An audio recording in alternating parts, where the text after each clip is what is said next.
Well, new project with the old Bible geek. You might have heard about it last night, but uh,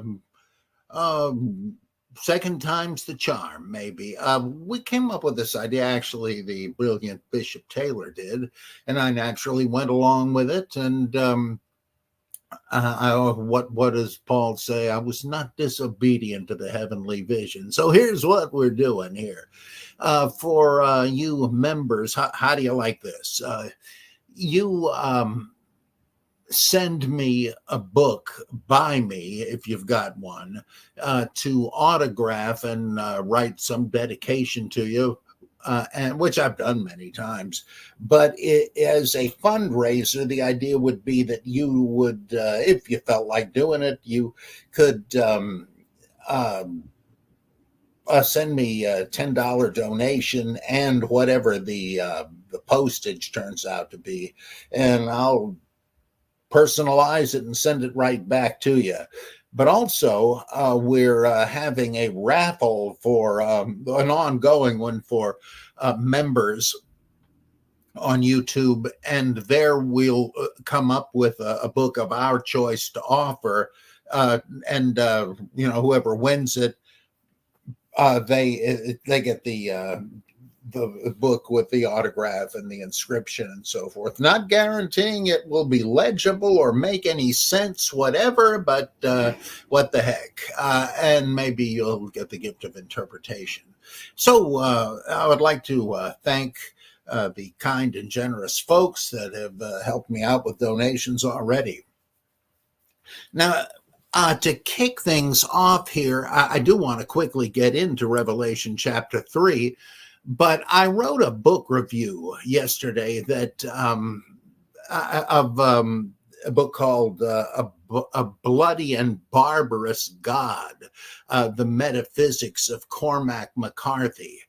This guy's written a whole mess of novels, and I've only read a couple of them. The Road, sort of a post-apocalyptic thing, with some Gnostic features, but the real epic one was called. Wait a minute! I'm having a senior moment. What the heck was the name of the thing? Of course, Blood Meridian, and this one is really Gnostic, and I didn't notice it so much as I was reading it. But the book I review actually is Petra. What the heck's her name here? Well, I'll read it to you in a second. I want to get the thing up.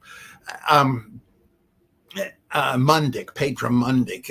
She does this really in-depth analysis of Blood Meridian, showing just how darn Gnostic the thing is. And I found it helped me understand Gnosticism, and made a lot of sense of things that I had sort of enjoyed but not completely appreciated or understood about the novel as I was reading it. So it's not that long, so I thought you might enjoy hearing this. Let's hope so, anyhow. It'll eventually be in the Journal of Higher Criticism, but let me give you an advance look. Yeah, Petra Mundick, A Bloody and Barbarous God, The Metaphysics of Cormac McCarthy. And let's see, here goes. This fascinating study demonstrates that McCarthy's astonishing epic Blood Meridian, or The Evening Redness in the West, from 1985 and again in 1999, is fully as Gnostic in character as the movie The Matrix, if not more so. Professor Mundick also discusses at shorter length other books by McCarthy, but here I want to focus on Blood Meridian. McCarthy eloquently portrays the prevailing aspects of the Gnostic worldview, the tsunami of horrors and suffering that force theists to engage in the lame excuse-making that Leibniz dignified with the word theodicy, which usually amounts to telling us to affirm that a loving creator quote, rules the world with truth and grace and makes the nations prove the glories of his righteousness, end quote, despite the utter lack of any evidence to think so. Mundik peppers her texts with apt quotations from the writings of Hans Jonas, Kurt Rudolph, Houston Smith, Edward Kanza, Rudolf Bultmann, Stefan Holler, Elaine Pagels, and other luminaries, or should that be Illuminati, as well as ancient Gnostic and Buddhist sources, coordinating them with passages and themes from the horrific poetic text of Blood Meridian. The novel takes place in the 1850s and chronicles the gruesome rampages of the Glanton Gang, a group of government-licensed marauders who attacked Mexicans, religious pilgrims, bloodthirsty red-skinned tribes, you name it, collecting scalps, ostensibly Indian, but anybody else's too, since there was no way to distinguish the ethnicity of the former owners of these flesh toupees.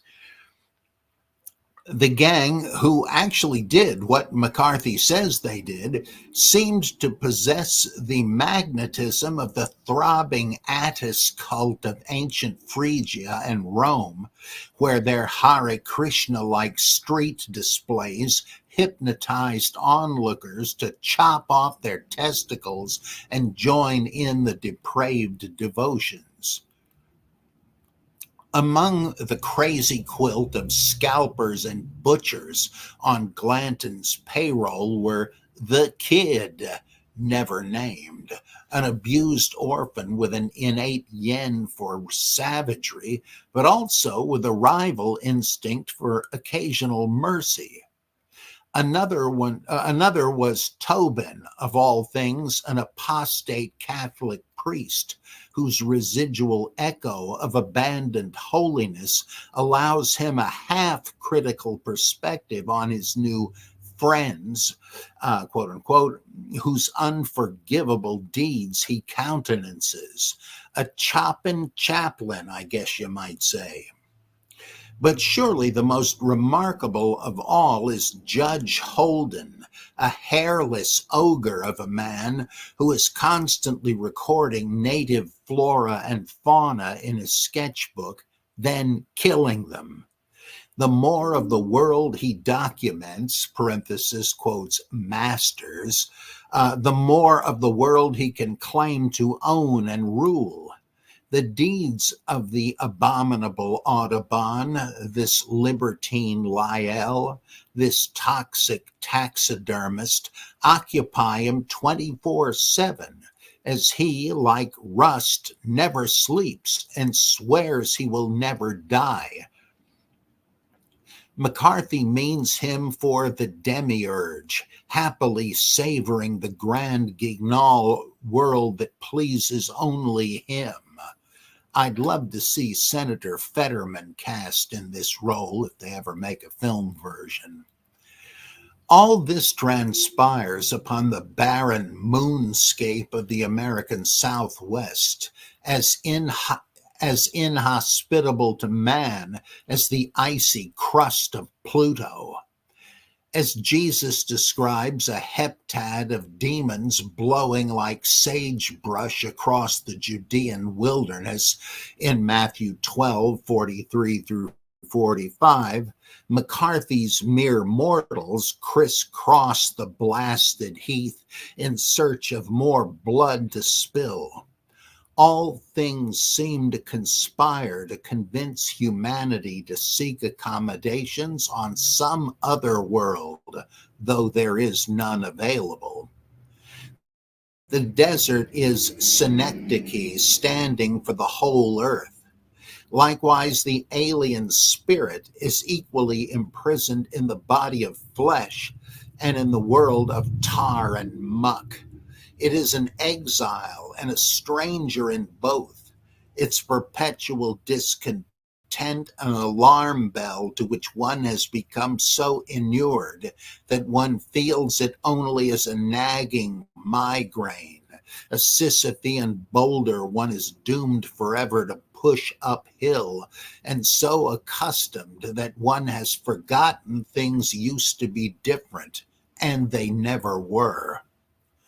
Mundick's exposition of McCarthy's Gnosticism is, I find, profound and elucidating. She shows how Gnosticism is, after all, a mutant species of Platonism. Plato taught that what order occurs in the unstable world of matter is the result of matter's temporary reflection of the spiritual ideas, capital I, in the realm of forms. Gnosticism echoes this with its twin cosmogonic myths, whereby the reflection of Sophia in the stagnant pool of matter provides the self-replicating DNA, which lends animation and consciousness to the mud pie effigies molded by Yaldabaoth and his archontic stooges. Or the archons ambush the primal man, the Adam Kadmon, stealing as many of his photons as they can carry and inserting them like new batteries into dead flashlights. Platonists and Gnostics alike saw aging and death as the final collapse. Oh, that this solid flesh might melt. And when it does, the loose detritus will be scraped up and molded into a new snowman, and so on ad infinitum, ad nauseum, until eventual enlightenment opens the cage to let the smothered spark soar free like a homing pigeon back to the long-lost pleroma. Better not sing "This Is My Father's World" unless your dad's the demiurge. So, okay. Again, I found it quite illuminating. Perhaps odd that a modern novel would resonate with me more than the Nag Hammadi texts. So, all right, let's look at the good old book o' Revelation, chapter 3. We're still into the cover letters for the Revelation. And to the delegate from the Sardian congregation, write as follows. Thus says he who has the 7 spirits of God and the 7 stars. I am acquainted with your deeds, that you have a reputation for living faith, though in fact you are quite dead. Pay attention and strengthen what you have left that has not yet crossed over the line to death, for I have found your record of obedience lacking in the sight of my God. So think back to when you first heard and welcomed the gospel. Grasp hold of it again and make a new start. Because if you are not vigilant, you will not be able to prevent me from sneaking up on you and taking away your lampstand, as I will surely otherwise do. I see a few names on the list in Sardis, individuals who have not unspeakably stained their clothing, and they shall walk with me in white robes, for they are worthy. Not like the rest of you bums, in other words.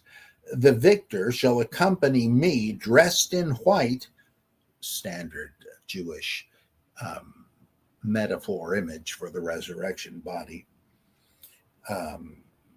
Walk with me in white robes, for they are worthy. The victor shall accompany me dressed in white, and I shall never mark through their names on the scroll of the living. No, I shall proudly announce his name before my Father and before his angels. He who has an ear, let him hear what the Spirit says to the congregations. In other words, this isn't necessarily perfectly clear reading it right off the page. It implies, as it does when the same phrase occurs in the parables of the Gospels, that there's a deeper level of this thing. So think about it, see if you can come up with that. Verse 7, and to the delegate from the Philadelphian congregation, write as follows. Thus says the Holy One, the true One, he who holds the key of David, who opens and none shall close, who closes and none shall open. I know all about your deeds. Behold, I have given you a door standing wide open in front of you, because having but little power, you kept my command and never repudiated my name.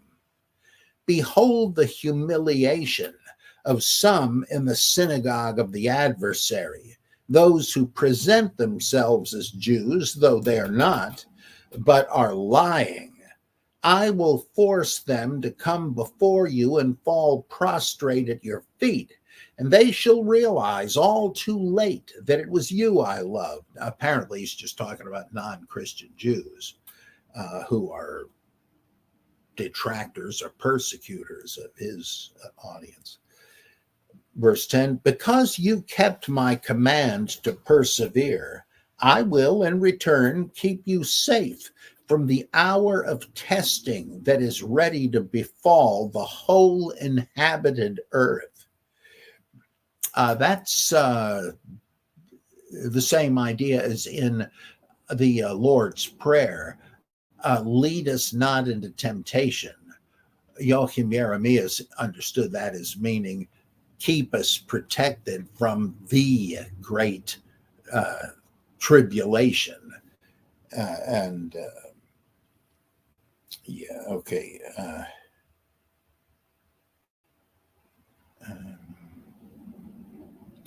Verse 11, I'm coming quickly now.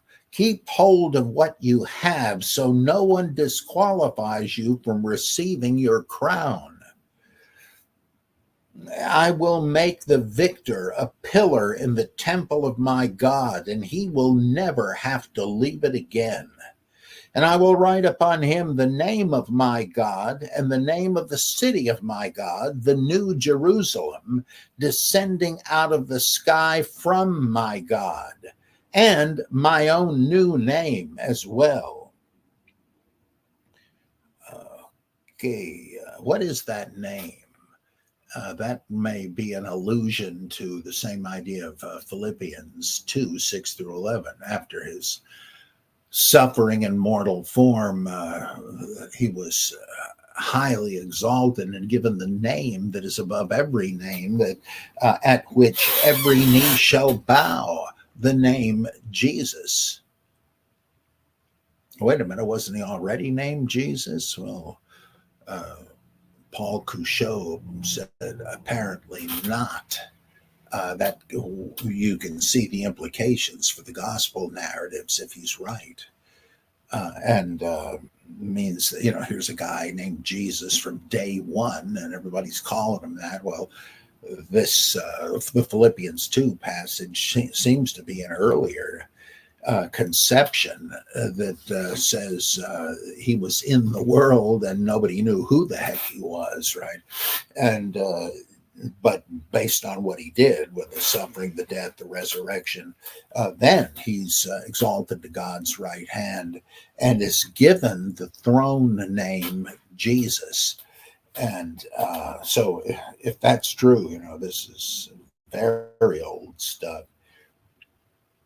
What about being made if you come through the great tribulation without denying Christ, you're in for quite a reward. I will make the victor a pillar in the temple of my God, and he will never have to leave it again. That rings a bell because that's just what happens in the Greek myth of Baucis and Philemon, this elderly couple who, like the widow of Zarephath, they're about to throw in the towel. There's famine in the land, and they have only a tiny amount of food and a little wine. But here come Zeus and Hermes, disguised as mortals on a reconnaissance trip because they're trying to decide um, if the whole human race is so wicked that Zeus ought to flood them out. And so let's do a candid camera thing and just catch them where they just think we're visitors, and we'll see what kind of people they are. Well, let's take 3 people and 3 houses and check.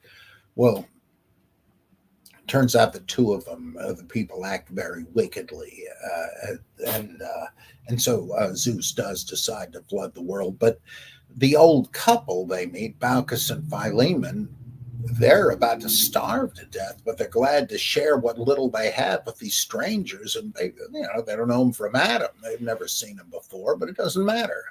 They're people in need too. Yeah, we'll share what little we've got.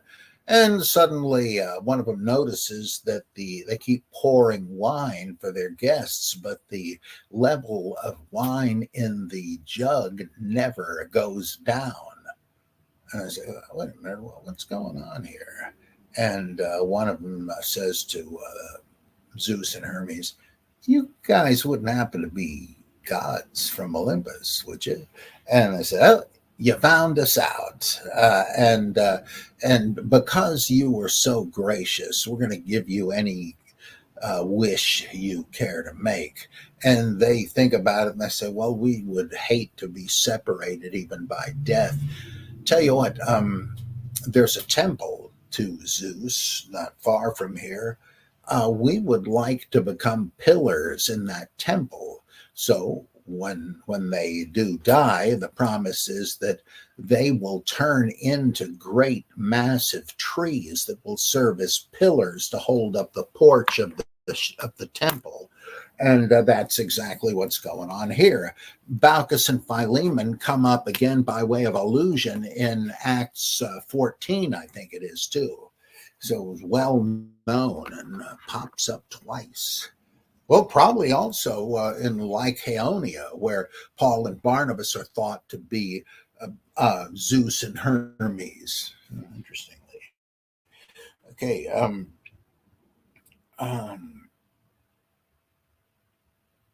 13, he who has an ear, let him hear what the Spirit says to the congregations. And now the 7th letter, verse 14. "And to the delegate from the Laodicean congregation, write as follows: Thus says the Amen, the martyr, witness, same word in Greek, faithful and true, the beginning of the creation of God." That could, I suppose, mean the one who started the creation as the assistant to Yahweh, as in Proverbs chapter 8. But I think it just seems to make more sense to me to say that he was the first thing created, and then through him everything else was made, just like in Proverbs 8 and in John chapter 1. "I am well aware of your deeds, that you are neither cold nor hot. Oh, would that you were either cold or hot. So because you are merely tepid, neither hot nor cold, I'm about to vomit you out of my mouth. Because you boast, 'I am rich, I have struck it rich and want for nothing,' completely oblivious of the fact that you are wretched, pitiful, poor, blind, and naked. My advice to you is to buy from me gold refined by fire, in order that you may be truly rich, so you may afford to be clad in white robes, so your shameful nakedness will not be exposed. And then you will be able to afford eye cream to apply to your eyes and recover your vision. Every one I love, I reprimand and correct. Therefore, become hot again and repent. Behold, I stand just outside the door and knock. Whoever acknowledges my voice and opens the door, I will come in to greet him and will dine with him, and we will dine together." Let's see. I will invite the victor to sit beside my throne, just as I won the victory and sat beside my Father's throne. He who has an ear, let him hear what the Spirit says to the congregations. Okay. This thing, I'll just read it again. Behold, 3:20. Behold, I stand just outside the door and knock. Whoever acknowledges my voice and opens the door, I will come in to greet him and will dine with him, and we will dine together. What is that about? Of course, I know you know what they always say it's about. There are, I think, Holman Hunt and others have done paintings to this where Jesus is standing at the door with a lamp, and he's knocking tenderly at the door of your heart. Hallelujah. He wants to come in and begin a personal relationship with you. Hey, Jesus, you in the mood for a pizza? No, I am. Let's talk over a few things. And they say, you see, there it is, the personal relationship with Jesus right there in the Bible. Just barely, right, in the last book. I think that is a big mistake. I think the whole notion of having a personal tete-a-tete, what does it say? Have a little talk with Jesus. Or another hit. He walks with me and he talks with me and he tells me I am his own and that I can't sing. And the joy we share as we tarry there, no other has ever known. Oh, brother. No. Think of the epistle of James or Mark 13. He is standing at the door. In other words, his appearance on earth again is going to happen anytime. But will you be ready? Do you hear the voice? Now think of the Good Shepherd discourse. My sheep hear my voice. They recognize it. They know me and follow me, and I lead them to salvation. Well, that's the idea. Are you attentive to the voice of Jesus that he's returning? Or are you too busy doing some nonsense? I don't have time for that. No, you don't have more important things to do. Can't you tell this is the voice of Jesus, like the voice of the archangel signaling the second coming?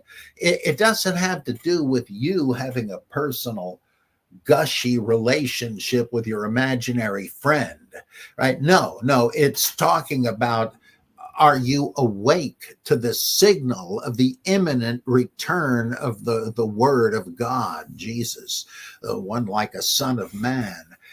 Like every one of these letters to the churches to whom copies of Revelation are being sent has a promise that is reflected later on in the book. The Ark of the Covenant being exposed in heaven, the New Jerusalem coming down from the sky, getting the white stone and the new name and all of that stuff. Even the eating with me. Remember the marriage supper of the Lamb.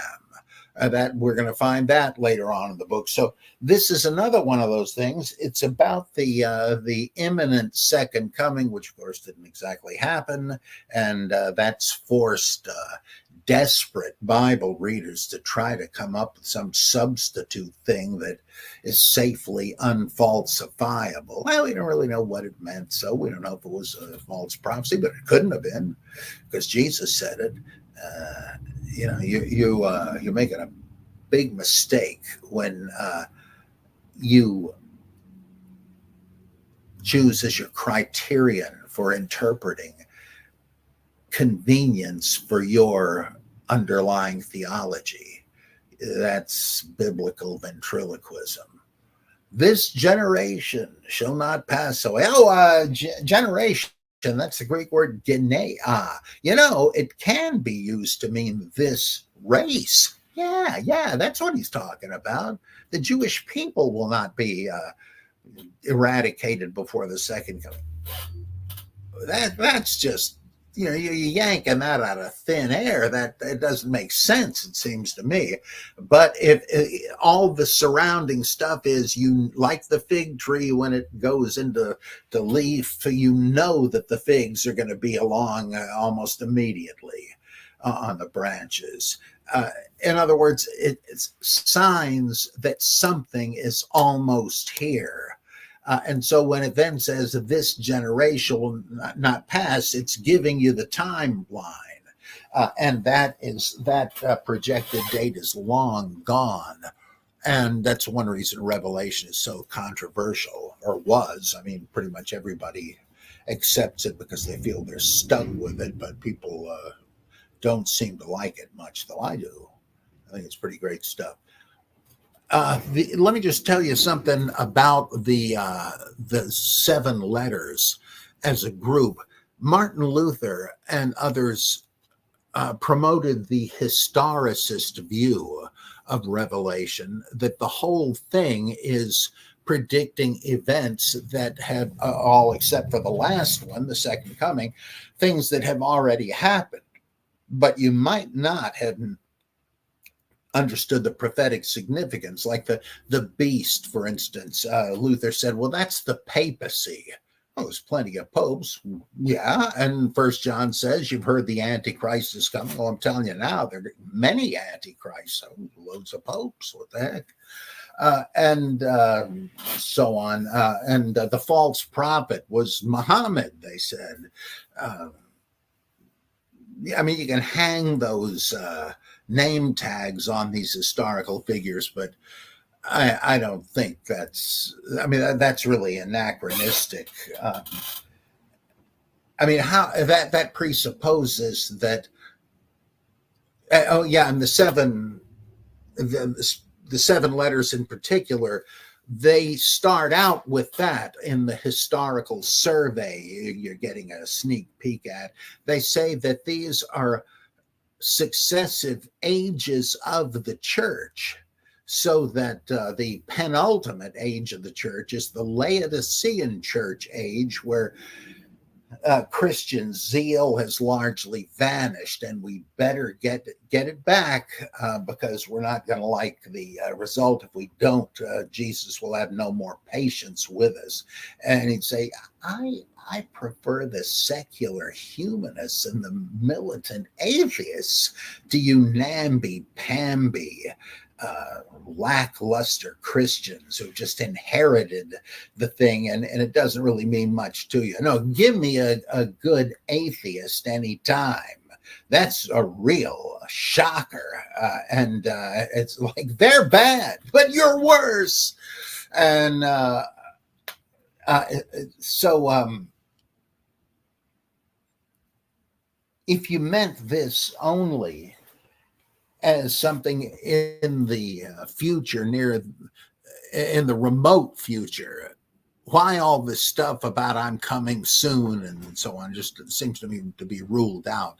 But a lot of people still view Revelation that way. And it is a way of kind of, to be honest, domesticating it and giving yourself an excuse to ignore it. Well, even if that's true, so what? We know about it from history. We don't really need that figurative prediction of it. Okay. Satan writes from the bowels of hell, I guess. And he says, good afternoon, Doc. Just listening in while I work. Thanks for the streams. You are more than welcome. So, here are the seven churches, presumably the same ones that are in view in the epistles of John, that they were under the authority of the elder, and he kept in touch with them by sending these circuit riding evangelists, teachers, prophets, whatever, what have you, And the trouble came when you had the schism, and the Gnostics tried to trade on the elder's name. We don't even know what it was. It might have been John. And so that people would think, oh, what's this? A new doctrine? Docetism? You mean this is what the elder's teaching now? Well, we represent him, so yeah. And then Diotrephes says, I don't believe it. Or if I do, this guy's gone senile. I'm afraid we can't have anything more to do with him. So, okay, everybody, if one of his representatives shows up at your door looking for a meal or a bed for the night, slam the door in his face. We don't want anything to do with that hell-spawned heresy. And it's all John's fault, apparently. But then this gets back to the elder, and he says, what? They're teaching what? And they say they got it from me? They're not getting away with this. And so he sends out First John, as we call it, where he says, there are people that went out from us. They're not really representing me. And they've always been bogus, though we didn't know it until they left. But once they did, that kind of proved they were fake, so they wouldn't have left. And so this is what we're dealing with the Nicolaitans and Jezebel. They're apparently leaders of that schism. Oh, right. So they're boys really hanging out the dirty laundry for some of these churches, right? You can just imagine if you're in the Church of Laodicea and you're thinking, did the other churches get a copy of this too? Oh my gosh, that's pretty funny. Well, let's say we do take a look at the beginning of chapter 4. Yeah. After these words, I looked, and behold, a door standing open in the sky. Well, that was part of ancient astronomy. They believed that there was a door opening into the wider heavens. And usually the Jews thought of it as being in the air above the Temple Mount. And it would be an opening in the solid firmament, right? And that's where the Jacob's ladder would lead to, right, to that opening. I mean, it says he saw the angels going up and down on it. Well, what happens when they get to the top? They bump their heads and have to readjust their halos. No, it's got to be an opening, a door in heavens, so they can go up there and go somewhere, right? And the voice I heard initially addressing me, the one like a trumpet, a stock image for a comet, was saying to me, come up here and I will show you events which must transpire after this. At once I passed into a trance. You ever studied the idea of the rapture, the taking up of the elevation of the true believers as part of the events of the second coming? And they say, well, it's biblical. Yeah, well, where is that in the Bible? Especially the pre-tribulation version. They say, oh, right here. This is really addressed to the reader and to all Christians. Come up here. The rapture, that's where all cars will be driverless and so on, right? No, it's, of course, talking to the seer, the revelator. At once I passed into a trance. In verse 2, behold, a throne was set up in the sky, and on the throne one sat in state. Of course, that was part of Jewish belief for a long, long time, that God's throne is above the firmament. And so, the seer sees it.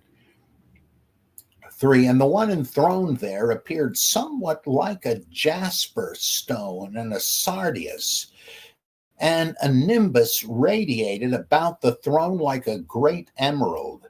Now, all of this is suggested by Ezekiel 1:26 through 28. Right? This is Ezekiel's great vision.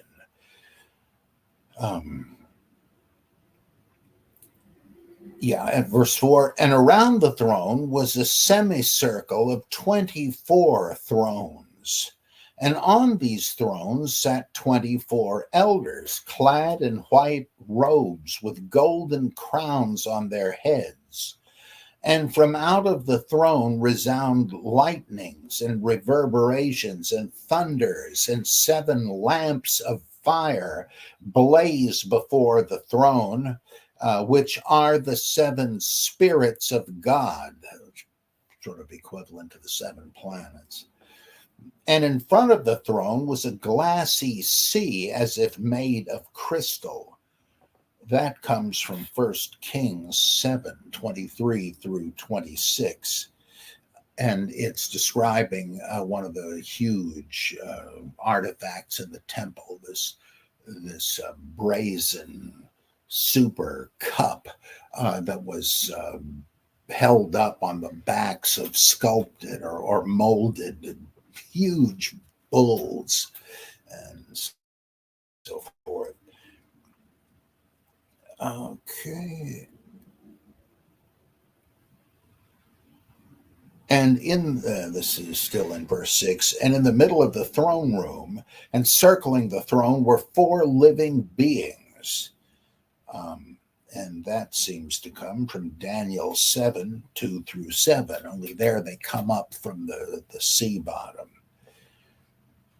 And covered with eyes in front and in back. Let's see.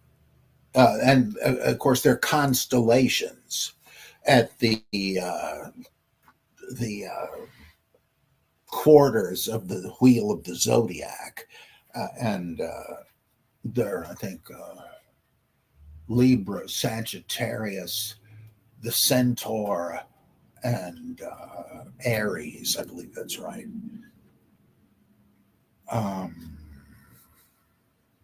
Leo is one of them, sorry. Covered in eyes. Well, this is like the monster Argus, who has 1,000 eyes.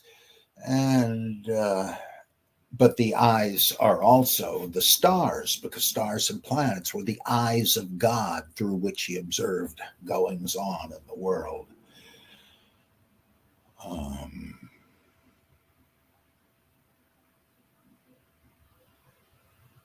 Why are there lightnings and thunders? Because this is the sky, after all. Right?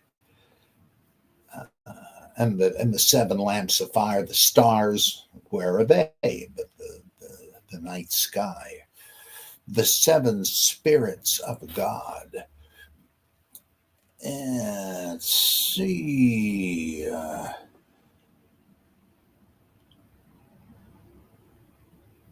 Okay, 7. And the first living being was like a lion.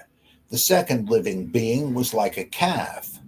The third living being had a human face. The fourth living being was like a flying eagle. Now, you think here of Ezekiel 1:10, the throne chariot vision, because he sees these cherubs upholding the throne chariot of God, and they are seraphim who have 4 faces. And this is slightly different. And by the way, these 4 images were eventually associated with the Gospels, the writers of the Gospels. So that John was the eagle, Matthew the man, Mark the lion, and Luke the ox. And I don't know why, but that's what they did with them. Yeah. Okay, verse 8.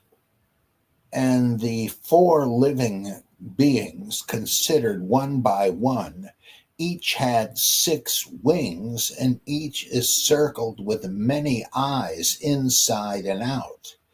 And they cry unceasingly day and night, Holy, Holy, holy is the Lord God, the Almighty, the one who was and the one who is and the coming one. Oh, remember, all of this is based on Isaiah chapter 6, where he's in the temple, and this is the heavenly temple. And he sees Adonai sitting on his throne, and he is surrounded by seraphim, the blazing or glowing ones, and each has 6 wings. And what are they singing? Holy, holy, holy is Yahweh Sabaoth. The whole earth is full of his glory. So John the seer is saying that he is seeing the same glimpse of heaven as Isaiah saw. Verse 9, and whenever those living beings may render worship and honor and thanks to the one seated upon the throne, to the one who lives for ages multiplied by ages, the 24 elders drop to the ground before the one seated upon the throne and prostrate themselves before him who lives for ages multiplied by ages. And they toss their crowns at the foot of the throne, saying, worthy are you, our Lord and God, to receive the worship and the honor and the power, because you created the all. By your fiat they existed and were created. Now, wait a second. The 24 elders on their thrones with crowns. Why that royal imagery? Well, because these, as Bruce Molina points out, are the decans, stars that there were various estimates of them. Some said there were 36, some said there were 72, but some said 24. And the idea was these are stars that govern what happens every hour of the day, the 12 hours of day, the 12 hours of night. For lack of knowing that, people have speculated, is that the 12 tribal patriarchs of Israel and the 12 apostles? Yeah, I guess so. No. I'll tell you what they are, though. I just explained what they do. These are, it's a matter of astrological fatalism, that everything is governed by the stars. And when Paul speaks of principalities and powers, thrones and dominions, etc., forces of wickedness in the heavenly spheres, these are the thrones he's talking about. These stars that control your destiny, though apparently Christ can break the chains of their otherwise ineluctable, predestining control. And so this is one of several mysteries solved, in my opinion. So they're surrounding the throne, and they are the constellations and stars and the like. And we're going to have a whole bunch more trumpets and comets and so forth, and it makes a good bit of sense that that I never suspected.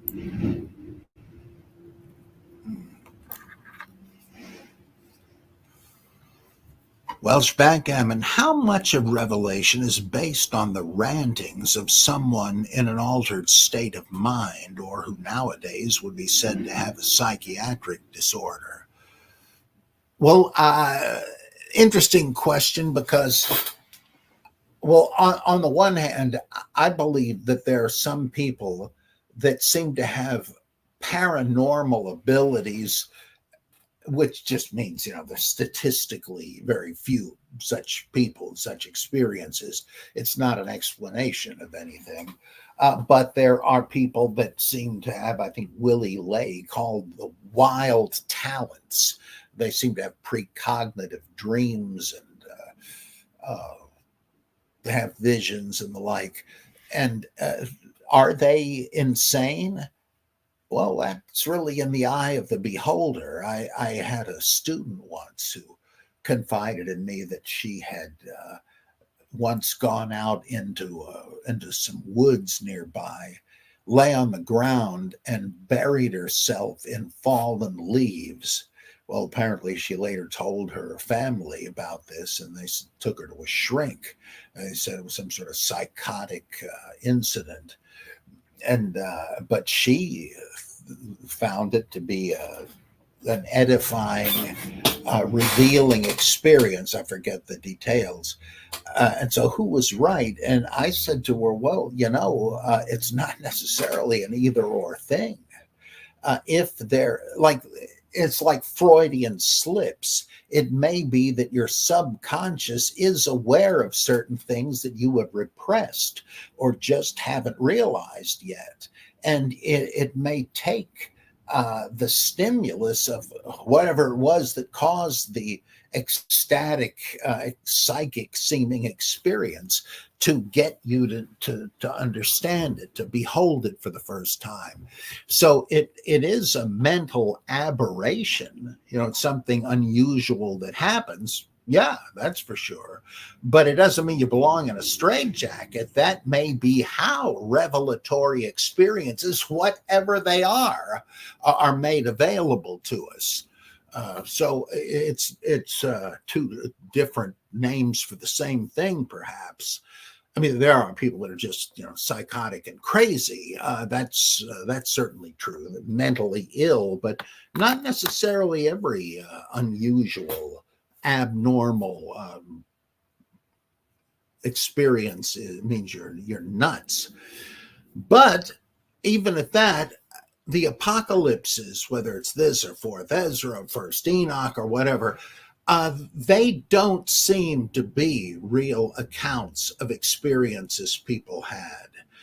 And one way you can tell that is that a whole lot of the book of Revelation just borrows material from Daniel, Ezekiel, Zechariah, Isaiah, and various other ones. I guess the big sources would be Zechariah, Ezekiel, and Daniel, but various other ones. And that's true of these other non-canonical apocalypses. It's you see a little cameo of this in the Gospels with a voice from heaven. The heavens open and Jesus hears the voice saying, "You're my son, whom I love, and I'm well pleased," and so forth. Well, this kind of sounds like a mix of Psalm 2, "I will tell of the decree of Yahweh. He has said to me, you are my son. Today I have begotten you." Plus God talking to Abraham about Isaac, "Take your son, your beloved, and offer him as a sacrifice." And that, of course, stuck in the minds of Christian readers because Jesus, God's son, was destined to be a sacrifice. And "in whom I am well pleased," that's from Isaiah 53. I think it is one of the so-called servant songs in the book of Isaiah. Now, what are the chances that if God breaks the silence of the ages and speaks, he's just going to be cobbling together bits and pieces of different Bible quotes? No, it's obvious that what's happening there is that somebody needs to have God say something in a narrative. And the problem is how to make it sound like you would imagine God would sound. What sort of thing would he say? Well, let's just crib a few phrases from Scripture and where God is speaking, and that's got to sound like God. So that's what they did. And the visions, They cobbled together bits and pieces from earlier revelations, which may have been literary in origin too. So I don't think they really are transcripts of visions. Some of them might be, but there's just no real reason to think so. Um, hmm. Aaron Zach says, just how high were the high priests of Israel in the Old Testament? Well, it now seems that they used cannabis in the incense, and that'd be very similar. I mean, almost exactly the same as in the Vedic religion of India, where the priests, the Brahmins, would use soma, which we think was probably Amanita muscaria. They would drink that as a sacrament and then feel themselves exalted to heaven. The Rig Veda has one particular hymn to Soma that is a masterpiece of spiritual devotion. And they would experience rising into the heavenly spheres and so on. So that may well have happened, but still, I think these particular texts are purely literary, not just transcripts of visions these guys actually had. People do have visions. That's not a question of skepticism. I don't believe in the supernatural. No, it doesn't even get into that. It's just what sort of genre are we reading here? And it seems like it was an old form that you'd get across what you believed about the future or about the arrangement of the heavens. Where does the snow come from? The same place as the rain. And it just people thought it out and then put it in terms of somebody going to heaven and being given a tour and seeing all this stuff. And or the future. In Asimov's Foundation series, there's this guy, a psychohistorian named Harry Seldon, who just is a polymath and is such a master of all sorts of data that he can plot what is going to happen centuries in the future. That's not some prophetic clairvoyant gift. He can just see down the corridors of time. He can anticipate how things are going to affect one another, which is what futurologists try to do. But Harry Seldon was more effective.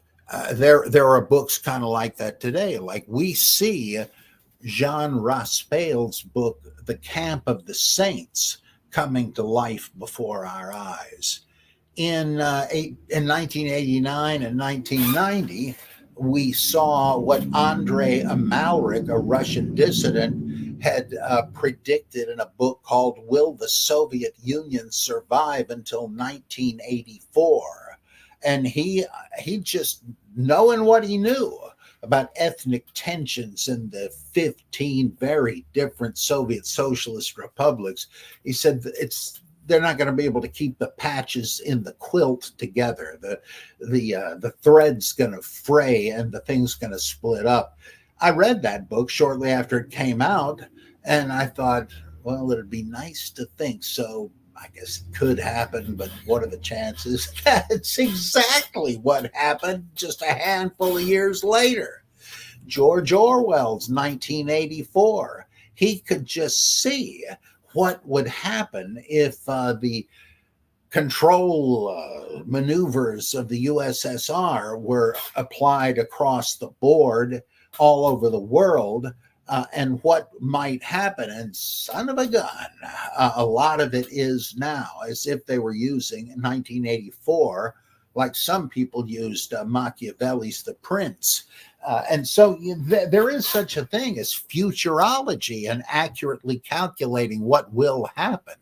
But I'm not sure Revelation even measures up to that.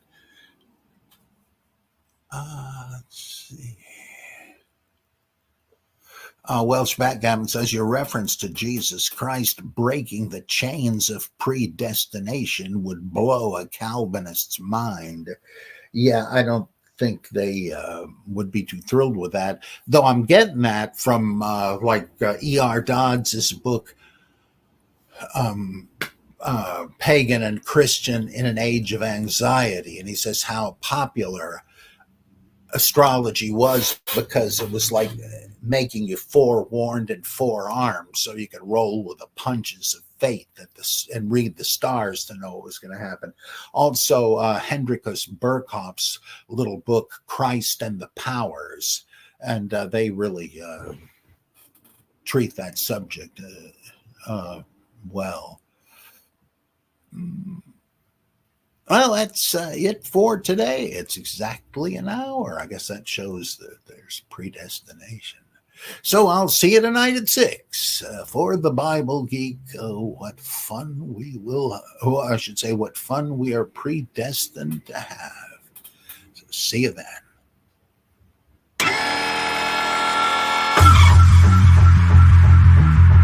Wise as a serpent will give away a book to one of our members. On the 15th day of the month, on the Bible Geek, we will draw a name from a hat. Dr. Price will sign the book and mail it to the winner. Become a member now so you will be entered to win.